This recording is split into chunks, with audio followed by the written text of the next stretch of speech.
우리가 영향을 미치는 지도자의 삶에 아주 중요한 요소는 바로 겸손인 것입니다.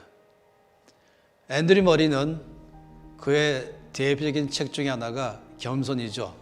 그 안에서 겸손의 정의를 정말로 인상 깊게 내렸습니다. 한마디로 말하면 피조물의 제자리다라고 말했습니다. 겸손은 자기가 누군지를 정확하게 아는 것입니다.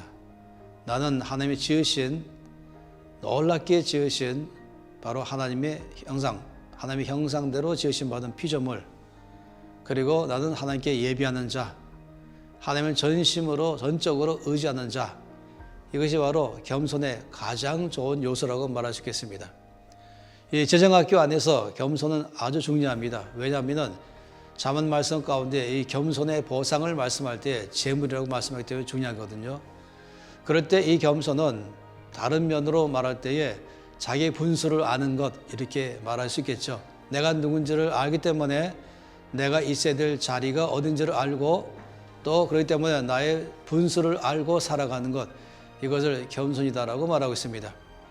가령 내가 생활하는 내 삶에 갖고 있는 수입의 구조가 뻔한데 지출이 지나치게 사치하다든지 이렇다면 이것은 겸손이 아닌 것입니다. 저는 여러 차례 목사님들과 함께 또 훈련하고 그리고 말씀을 나누는 과정 안에서 질문할 때가 있었습니다.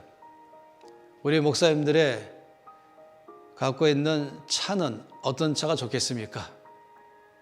또 우리가 거주하는 집은 사이즈가 얼마큼 되면 좋겠습니까? 이런 질문들을 서로 나누고 또 토론하도록 기회를 줄 때가 많이 있습니다. 왜냐하면 이것은 상당히 중요한 문제거든요. 그때마다 제가 분명히 말씀드린 것은 그거는 어느 일정한 어떤 특정한 차의 종류를 말하시는 것도 아니고 어떤 정도의 크기의 집을 가리켜 말하는 것이 아니라 그 목사님이 목회하고 있는 교회의 성도들 전체의 총 수입을 성도의 숫자로 나눴을 때가 바로 평균 수입이 아니겠습니까? 그 목사님이 살 집도 그것이고 또 목사님께서 탈 차도 그런 차가 되어야 된다라고 말한 것입니다.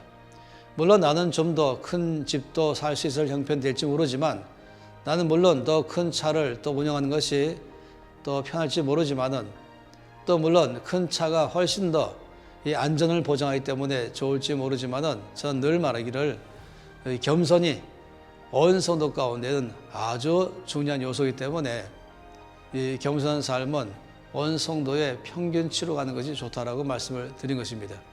그러니까 자기가 알고 자기의 삶을 살아가는 것이죠.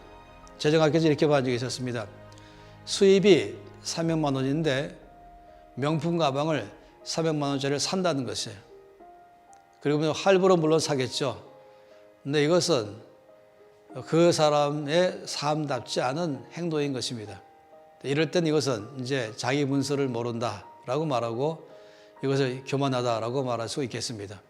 우리 모든 삶 가운데서 이 겸손은 다 영향을 미치고 있는 것입니다.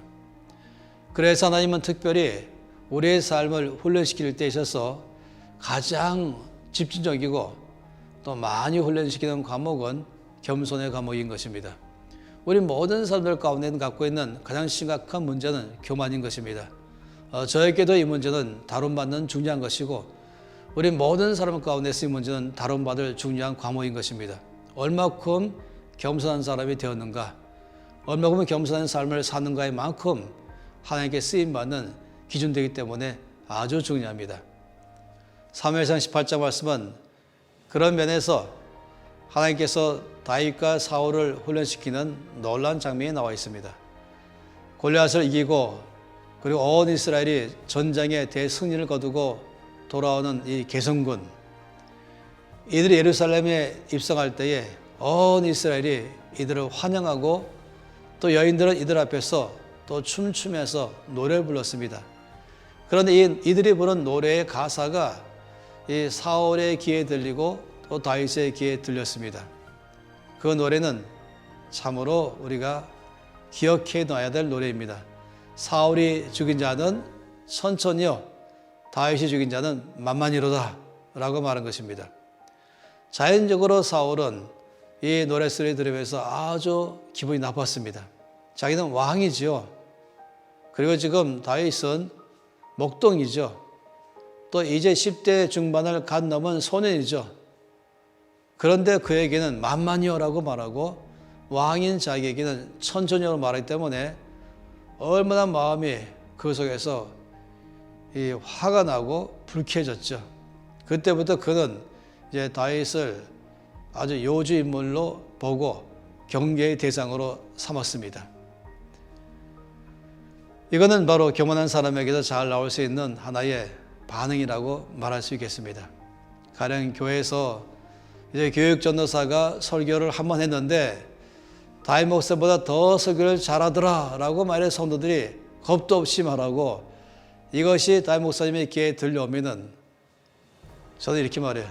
그 전도사 이제 죽었다 하는 것입니다. 참 쉽지 않은 것이에요. 그런 말을 들을 때 다윗 목사님이 박수를 치면서 기뻐하면서 정말로 내가 사람을 잘 키워서 이 교회와 이 나라 전체 안에서 하나님의 사람으로 쓰임받도록 해줘야겠다 이런 마음을 가지면 참으로 좋은데 왠지 기분 나빠지기 시작하고 그리고 자기를 갖다가 비교하기 시작하는 자체가 상당히 불쾌할 수가 있을 수 있는 것이죠. 사울이 그런 일이 발생했던 것입니다. 그럼 다윗은 어땠을까요? 다윗은 그런 말을 듣고는 괜찮았을까요? 물론 결과적으로 다윗은 그럴 때일수록 더 겸손해졌습니다. 그럴 때일수록 그는 조금 더 목을 꼿꼿이 세우거나 거만하거나 그런 사람들을 우습게 보거나 하는 그런 삶을 살지 않았습니다. 사실 쉬운 게 아닌 것이에요.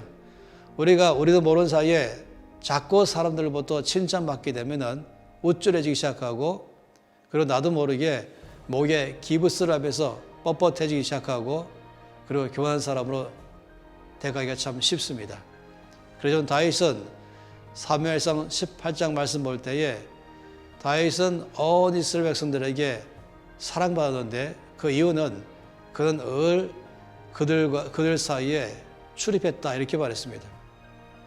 다윗은 이스라엘 백성 가운데 출입했다 이 말을 쓰면서 이것이 바로 온 백성이 그를 사랑했던 이유다라고 말했습니다.